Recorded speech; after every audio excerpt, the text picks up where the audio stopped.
1915. Philosopher George Santayana once said, "Those who do not remember the past are condemned to repeat it." Today marks the 100th year anniversary of the genocide committed by the Ottoman Turks in 1915, resulting in the death of 3 million Armenians, Assyrians, and Greeks.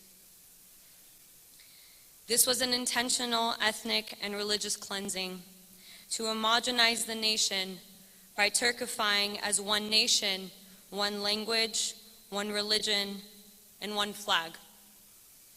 Those who did not fit this criteria were either killed or forcibly converted.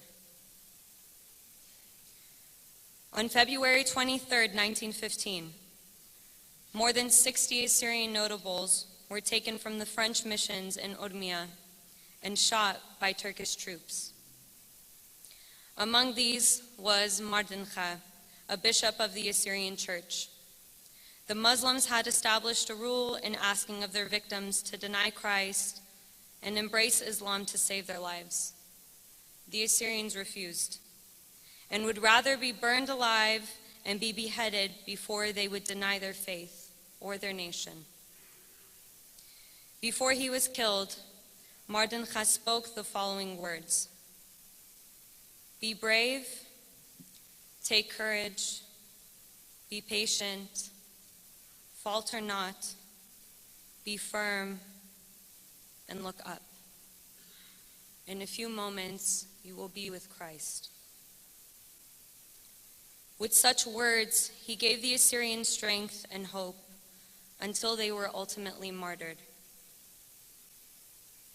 Christians were described as an internal tumor that had to be cut away. Hundreds and hundreds of villages and cities in present-day Iran, Turkey, and later on in Iraq were plundered and destructed.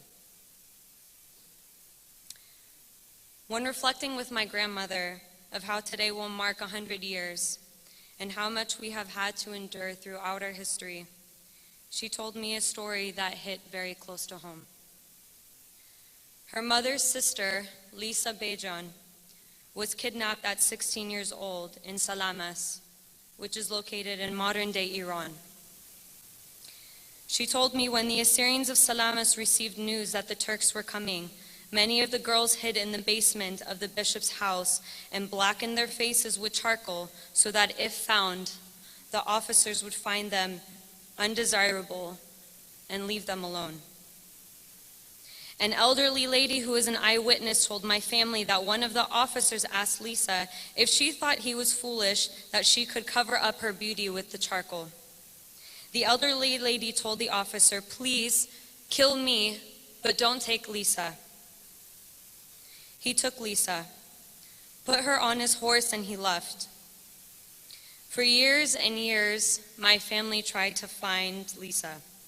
What my family was later told was that Lisa saw so many dead bodies before she was kidnapped that she had thought everybody in her family was dead, and she was left an orphan. What people also heard was that the officer had married Lisa and they had 3 children together in Nisivan, Turkey. Still to this day, my family has no idea what really happened to Lisa. Unfortunately, this is one account of thousands. As a result of massacres between 1915 to 1918, 750,000 Assyrians died. This resulted in 60% of the Assyrian population decimated. The heinous acts of 1915 left the Assyrian people in a state of trauma in which we still feel today. In preventing a repetition of history, the aim is to build a better future. However, a prevention of future mistakes, especially if these are known from history, cannot be applied if one does not openly admit the committed wrong and chooses to deliberately ignore them.